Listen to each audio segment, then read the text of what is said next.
Need a new microphone for your gaming setup? Then the Quadcast series of microphones from Hyper X is an excellent choice, giving you perfect sound and very good looks. And into this video here, we are gonna take a look at the older one compared to the new S RGB Quadcast and see if there's any difference. I know that this is cheaper and this is more expensive, so is it worth to shell out the extra money to buy the RGB? I don't know, let's see. When taking a look at the microphones, they look almost identical, with only some minor changes to the outside appearance. When looking at the rubber bands on the older microphones, the anti-vibration rubber bands, they are red, and on the new one they are this white grayish color.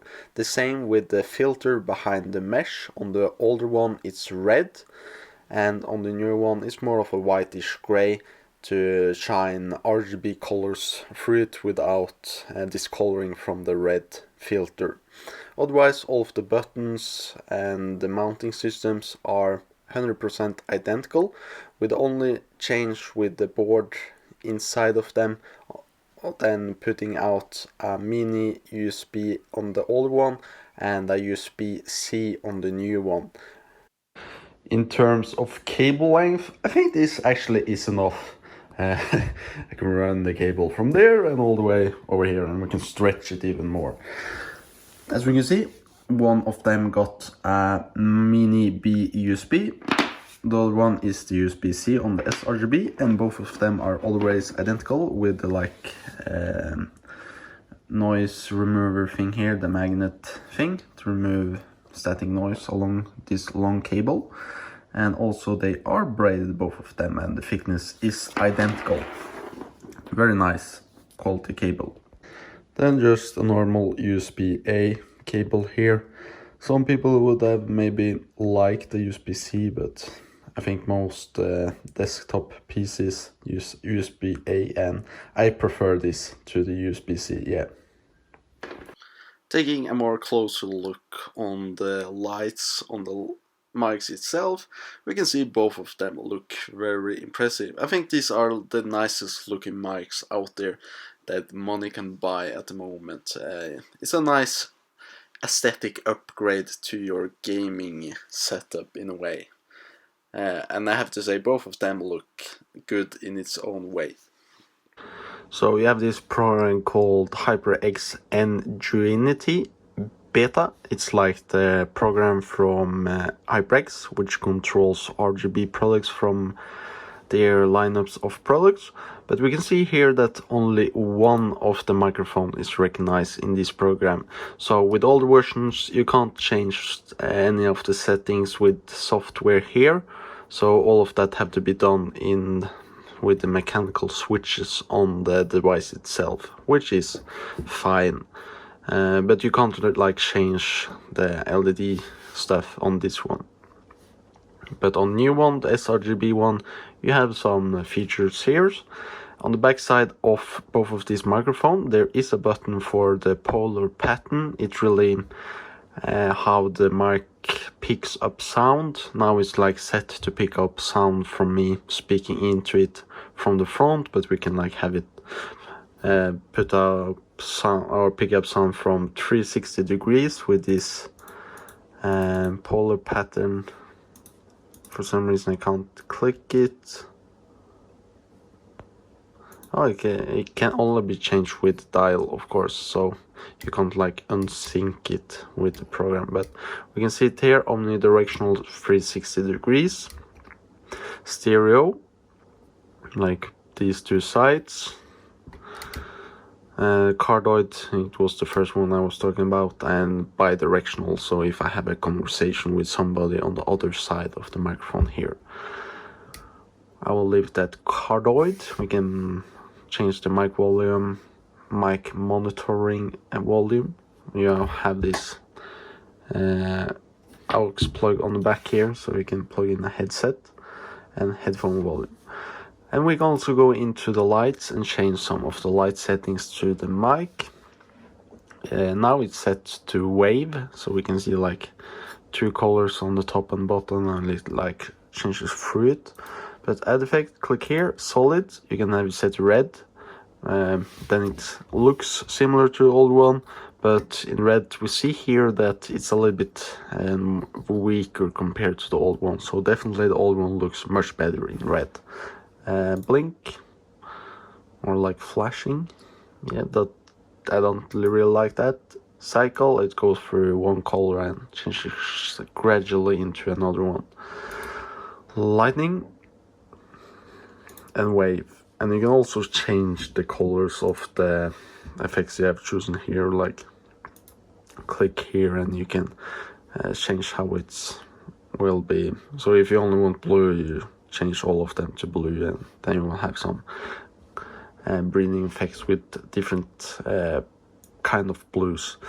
Brightness, opacity, and speed, we can have it go much faster or slow. And that is really it. And you can like change these presets that you have made up here. Yeah.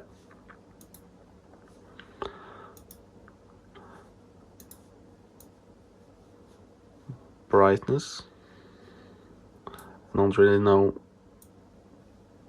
what's the difference to brightness and opacity, but yeah. So let's also test the microphone quality of these mics, and we will first start with Quadcast, the older red version of the Hyper X Cloudcast. And yeah, I'm just testing it now, talking a little bit. Yeah, do you like it? We will see how the quality turns out. And now let's change into the S RGB version. I think this sounds much better.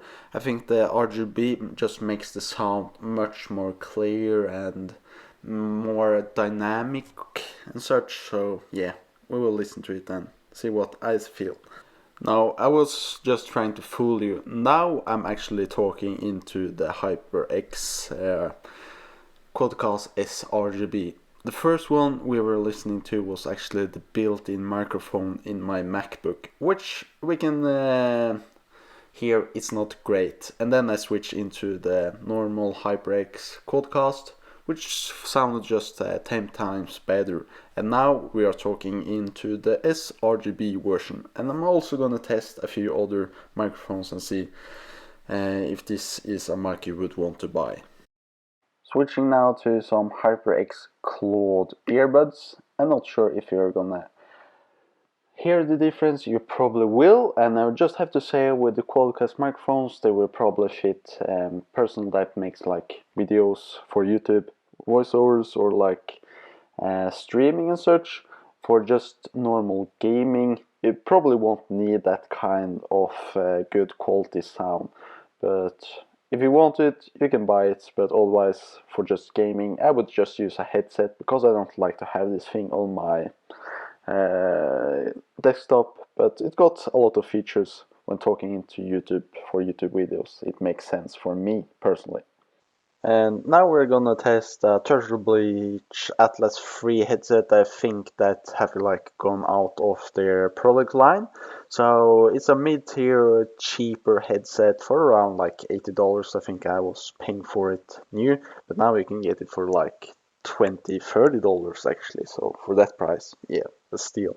But how is the microphone sounding? Yeah, I don't think it will sound as good as the Quadcast mics. And I think these have some problems with the mic being fairly low as well, and I never seem to figure out how to get it to be louder.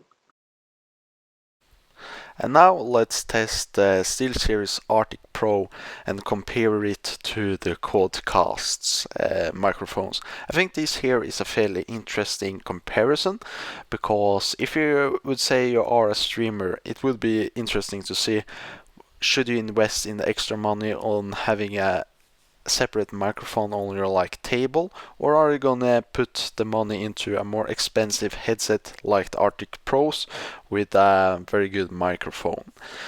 So yeah, I'm just talking with this microphone now, and let's switch out to the Quadcast and see if there is a difference here. And back to the Quadcast, I feel that the SteelSeries headset microphone It does have a really high quality sound, but I think you will probably get a much better pop filter with the Quadcast microphone as well. And we will see if there's a big change in sound quality now since I switched to the Quadcast microphone.